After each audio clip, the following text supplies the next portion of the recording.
Hello guys, അപ്പോൾ കുറച്ച് നാളത്തെ ഗ്യാപ്പിന് ശേഷം നമുക്കിന്ന് പരിപാടിയുണ്ട്. അപ്പോൾ നമുക്കിന്ന് പരിപാടി സാമ്പ്രാണിക്കൊടി എന്ന് പറയുന്ന സ്ഥലത്താണ്.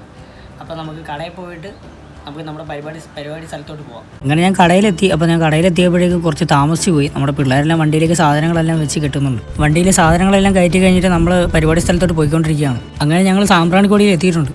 അങ്ങനെ നമ്മുടെ വണ്ടി നിർത്തിയതിനു ശേഷം വണ്ടിയിൽ നിന്ന് വെളിയിൽ ഇറങ്ങിയിട്ടുണ്ട്. നല്ല ചൂടുണ്ടായതുകൊണ്ട് തന്നെ എല്ലാവരും വെളിയിൽ ഇറങ്ങി തന്നെ നിൽപ്പുണ്ട്. അപ്പം ഞങ്ങളുടെ കൂടെയുള്ള ആനയ്ക്ക് വേണ്ടിയുള്ള തിടമ്പും കാര്യങ്ങളും എല്ലാം ഇവിടെ സെറ്റാക്കി വെച്ചിട്ടുണ്ട്. അപ്പം ഞങ്ങളെ വിളിച്ചിരിക്കുന്ന ടീമിൻ്റെ ആർച്ചും കാര്യങ്ങളെല്ലാം ഇരിപ്പുണ്ട്. അതുപോലെ തന്നെ അവർ ഫ്ലെക്സും കാര്യങ്ങളും ഇവിടെ ഇരിപ്പുണ്ട്. അപ്പോൾ ഏറ്റവും കൂടുതൽ ഹാപ്പി ആയിട്ടുള്ള നിമിഷമായിരുന്നത് ഞങ്ങളുടെ ടീമിനെ ലീഡ് ചെയ്ത് എൻ്റെ ഒരു ഫോട്ടോ ഫ്ലെക്സിലുണ്ട്. അപ്പോൾ കുറച്ച് കഴിഞ്ഞപ്പോഴേക്കും നെറ്റിപ്പട്ടവും തിടമ്പും കയറ്റാനായിട്ട് നമ്മുടെ ആനയെ കൊണ്ടുവന്നുകൊണ്ടിരിക്കുകയാണ്. അങ്ങനെ നമ്മുടെ പരിപാടി തുടങ്ങാൻ സമയമായി. നമ്മുടെ ബേസും കാര്യങ്ങളൊക്കെ എല്ലാം വട്ടം വെച്ച് ചൂടാക്കിക്കൊണ്ടിരിക്കുകയാണ്. അങ്ങനെ നമുക്ക് കൊട്ടാൻ സമയമായി. അപ്പോൾ ബേസ് ചൂടാക്കി കഴിഞ്ഞിട്ട് ഏറ്റവും ബാക്ക് റോയിൽ വന്ന് നിൽക്കുവാണ്. നമ്മുടെ പരിപാടി സ്റ്റാർട്ട് ചെയ്തിട്ട് നമുക്കിനി ഇവിടുന്ന് അടുത്ത അമ്പലത്തിലോട്ട് പോകണം. അങ്ങനെ നമ്മുടെ ബേസും കാര്യങ്ങളും എല്ലാം വണ്ടിയുടെ മുകളിൽ കയറ്റിയിട്ടുണ്ട്. അപ്പോൾ നമുക്ക് അടുത്ത അമ്പലത്തിലോട്ട് പോകാം.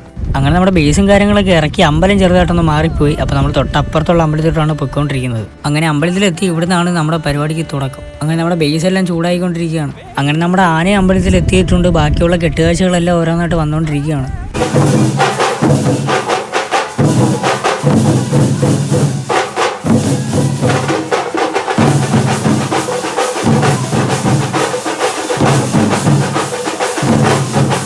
അങ്ങനെ ഞങ്ങൾ അമ്പലത്തിൽ നിന്ന് കൊട്ടി ഇറങ്ങി ഏതോ ഒരു ജംഗ്ഷനിൽ വന്ന് നിൽപ്പുണ്ട്. എല്ലാവരും റെസ്റ്റ് എടുക്കുവാണ്. അപ്പോൾ നമ്മുടെ തൊട്ട് മുന്നിലോട്ട് ഓരോ കെട്ടുകാഴ്ചകളൊക്കെ ഉണ്ട്. അപ്പോൾ അതെല്ലാം കണ്ടുകൊണ്ട് പെയ്യെ നടക്കാം. അങ്ങനെ കൊട്ടി ഏകദേശം അമ്പലത്തിൻ്റെ അടുത്ത് എത്താറായിട്ടുണ്ട്. ഇനി ഇവിടുന്ന് പെയ്യെ നമുക്ക് നേരെ അമ്പലത്തിലോട്ട് പോകാം. അങ്ങനെ നമ്മൾ അമ്പലത്തിലെത്തിയിട്ടുണ്ട്. സമയം ഒരുപാടായതുകൊണ്ട് തന്നെ പോലീസുകാർ പ്രശ്നം ഉണ്ടാക്കിയായിരുന്നു. അപ്പോൾ നമ്മൾ അമ്പലത്തിൽ കയറി കൊട്ട് നിർത്താൻ പോവുകയാണ്. അപ്പോൾ ഞങ്ങൾ പരിപാടിയെല്ലാം കഴിഞ്ഞ് നമ്മുടെ കടയിലെത്തിയിട്ടുണ്ട്. നമ്മുടെ വണ്ടി ഇന്ന് ഇവിടെ തന്നെയാണ്. നാളെ നമുക്ക് കൊല്ലം പൂരത്തിനാണ് വർക്കുള്ളത്. അപ്പോൾ വണ്ടി ഇവിടെ തന്നെയാണ്. അപ്പോൾ നമുക്കതിനെ അടുത്തൊരു വീഡിയോയിൽ കാണാം. ബൈ.